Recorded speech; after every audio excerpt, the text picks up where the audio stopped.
أيها الذين آمنوا اتقوا الله حق تقاته ولا تموتن إلا وأنتم مسلمون. وقال نبيكم محمد صلى الله عليه وسلم: عليك بتقوى الله فإنها جماع كل خير. صدق الله وصدق رسول الله صلى الله عليه وسلم وأدى الأمانة ونصح الأمة وجاهد في سبيل الله حق جهاده.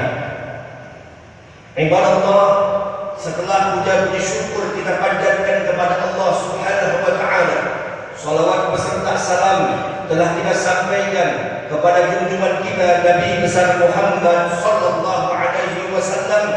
Maka di atas mimbar yang berbahagia ini, di hari yang penuh dengan keberkahan ini, saya selaku khatib berwasiat kepada diri saya pribadi dan segenap kaum muslimin untuk senantiasa meningkatkan iman dan takwa kepada Allah Subhanahu wa taala. Karena iman dan takwa merupakan jima'u kulli khair, kumpulan dari segala macam bentuk kebaikan, sehingga siapapun di antara kita yang ingin mendapatkan kebaikan, baik kebaikan hidupnya, kebaikan usahanya, kebaikan rezekinya, kebaikan rumah tangganya, bahkan kebaikan bangsa dan negaranya, kuncinya adalah iman dan takwa kepada Allah Subhanahu wa taala. Tanpa iman dan takwa, jangan mimpi kita akan meraih kebaikan di dunia, apalagi kebaikan di akhirat. Ibadallah, ma'asyiral muslimin rahimakumullah. Setiap khutbah Jumat, khatib selalu mengingatkan kita dengan dua hal. Yang pertama, wasiat bitaqwallah, wasiat ketakwaan kita kepada Allah Subhanahu wa taala. Dan yang kedua, wasiat yang merupakan amanah ilahiyah, wala tamutunna illa wa antum muslimun, yaitu kita jangan sekali-kali mati, jangan sekali-kali meninggal dunia, jangan sekali-kali meninggalkan dunia ini illa melainkan wa antum muslimun, kita masih tetap dalam agama Islam. Ini merupakan amanah ilahiyah, amanah dari Allah. Bagaimana kita hidup sebagai orang Islam dan wafat meninggalkan dunia ini masih tetap dalam agama Islam. Ibadallah, ma'asyiral muslimin rahimakumullah. Setiap kita ingin mendapatkan kebahagiaan, setiap kita ingin mendapatkan keberkahan, dan keberkahan itu ada kuncinya. Ibadallah, sebagaimana Allah berfirman dalam Al-Quran Al-Karim untuk mendapatkan keberkahan, walau anna ahlal qura amanu wattaqau lafatahna 'alaihim barakatin minas sama'i wal ard walakin kadzabu fa akhadnahum bima kanu yaksibun. Tegas Allah mengatakan, ya ayyuhalladzina amanu, hai orang-orang yang beriman, siapapun dirinya yang merasa ada iman. Allah tidak mengatakan kadar iman, apakah itu imannya pejabat, imannya rakyat, imannya kiai, atau imannya santri, atau imannya tinggi, imannya rendah. Siapapun yang merasa dalam dirinya ada iman, maka wajib terpanggil oleh panggilan Allah ini. Allah memanggil kita, hai orang-orang yang beriman. Apa Allah katakan? Ittaqullah, bertakwa kepada Allah Subhanahu wa taala. Bahkan di ayat yang telah kita baca tadi, andaikan satu penduduk negeri bertakwa beriman kepada Allah, la fatahna 'alaihim barakat. Allah bukakan pintu-pintu keberkahan, minas sama'i wal ard, baik keberkahan yang datangnya dari langit maupun keberkahan yang datangnya dari bumi. Ibadallah, jadi kalau kita beriman bertakwa kepada Allah, Allah berikan berkah untuk kita. Yang dagang, Allah berikan keberkahan dalam dagangannya. Yang usaha, Allah berkahi usahanya. Yang rumah tangga, Allah berkahi rumah tangganya. Begitu pula kalau iman takwa ini ditarik ke dalam bangsa Indonesia, kalau penduduk negeri ini beriman bertakwa kepada Allah, la fatahna 'alaihim barakat, maka pasti Allah akan berkahi bangsa Indonesia yang kita cintai ini. Allah akan berkahi ekonominya, Allah akan berkahi alamnya, Allah akan berkahi perpolitikannya. Ibadallah, manakala beriman bertakwa kepada Allah. Walakin kadzabu, tapi sayang, sejuta sayang, mereka berbuat kemaksiatan, kemungkaran, syariat, dolalat, maka apa yang Allah berikan? Fa'akhadnahum bima kanu yaksibun. Kami ambil mereka, kata Allah, kami siksa mereka, kami azab mereka atas apa yang telah mereka perbuat kepada Allah. Ini janji Allah kepada Allah. Kalau kita beriman bertakwa kepada Allah, pasti Allah berikan kita keberkahan. Tapi kebalikannya, kalau kita melawan hukum Allah, meninggalkan sholat, berbuat maksiat, maka bukan berkah yang Allah turunkan, melainkan bala musibah yang Allah akan timpakan kepada kita ibadah Allah. Oleh karena itu, momentum kemerdekaan bangsa Indonesia saat ini bukan hanya dimaknai dengan kemerdekaan penjajah Belanda, tapi momentum kemerdekaan bangsa Indonesia harus dimaknai kita harus merdeka dari maksiat, merdeka dari perjudian, merdeka dari pelacuran, merdeka dari narkoba, merdeka dari korupsi, dan merdeka dari segala macam degradasi akhlak kepada Allah. Itu merupakan hakikat kemerdekaan kepada Allah. Dan itulah Allah akan berikan kepada kita keberkahan bagi rakyat Indonesia. Ma'asyiral muslimin rahimakumullah. Dan kalau kita bicara tentang kemerdekaan, ada satu negeri muslim yang jauh di mata tapi dekat di hati. Dari tahun 1947 mereka dijajah oleh kolonial teroris Zionis.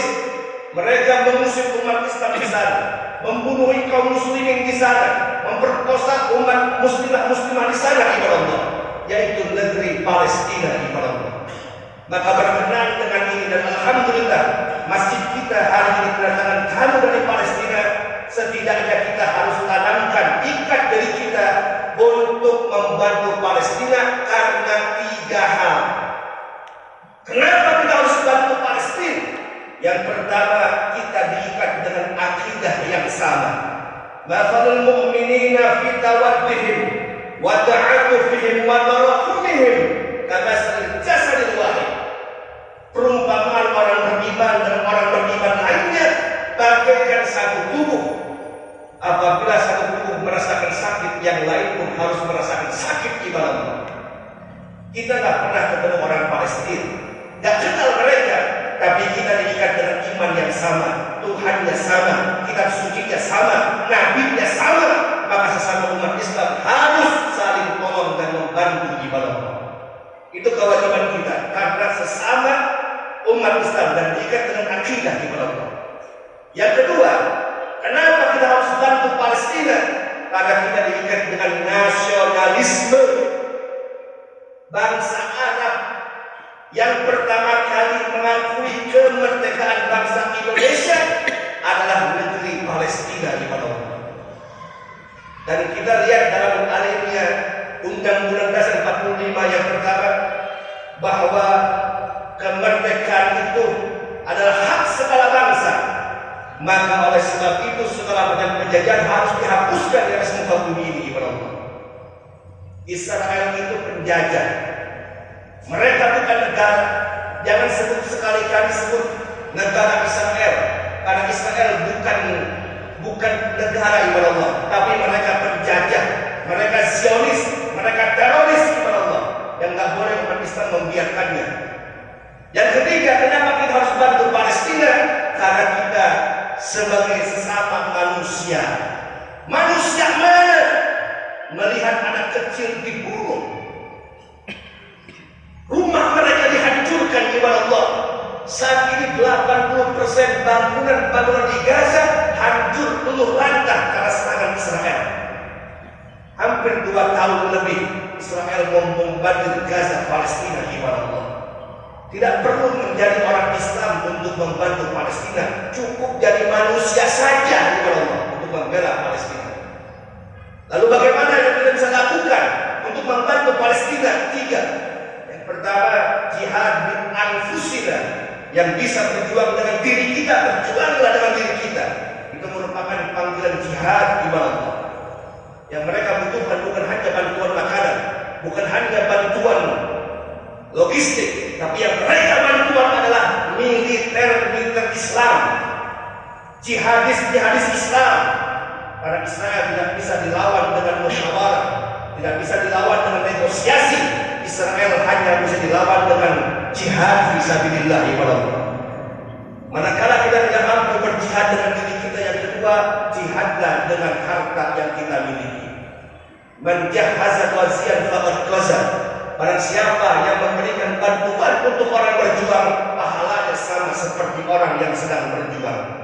Kita tidak bisa berangkatkan diri kita ke Palestina, maka berangkatkanlah harta kita. Bantulah mereka, ibadah Allah. Maka kafafnaita, yang kita makan habis, yang kita pakai rusak. Wa ma tasaddaqta fa amdaita, tapi yang kita sedekahkan akan kekal abadi bersama kita. Karena itu marilah pada Jumat hari ini jadikan momentum kita untuk membantu Palestina dengan jihad harta yang kita miliki, ibadah Allah, sebagai saksi di hadapan Allah. Ya Rabb, kami telah berjuang membantu Palestina dengan harta yang kita miliki, karena itulah satu-satunya jalan yang kita bisa lakukan, ibadah Allah. Yang terakhir, yang ketiga, apa yang kita bisa bantu untuk Palestina? Berdoa, dengan doa. Kalau kita berjuang dengan diri nggak bisa, berjuang dengan harta tidak bisa, maka berjuanglah dengan doa, ibadah Allah. Jangan lupakan mereka setiap doa kita, setiap ba'da sholat, setiap pengajian, setiap sholat subuh, setiap qunut, di taklim. Doakan umat Islam di Palestina, karena doa merupakan silahul mukmin, senjatanya orang beriman. Mudah-mudahan dengan khutbah Jumat ini Allah berikan subhanahu wa ta'ala, subhanahu wa ta'ala berikan kepada kita kemerdekaan yang hakiki. Dan Allah berikan kepada Indonesia ini bangsa yang berkah, diberkahi oleh Allah perekonomiannya, diberkahi oleh Allah pemerintahannya, diberkahi oleh Allah sumber daya alamnya. Dan kita mohon kepada Allah subhanahu wa ta'ala agar Allah menangkan perjuangan umat Islam di Palestina, dan Allah kembalikan Masjid Aqsa ke pangkuan kaum muslimin, serta Allah hancurkan Israel sehancur-hancurnya. Amin ya rabbal alamin. Barakallahu lakum fil Qur'anil azim wa nafa'ani wa iyyakum bima fihi min ayati wa dzikril hakim. Aqulu qawli hadza wastaghfiruhu innahu huwat tawwab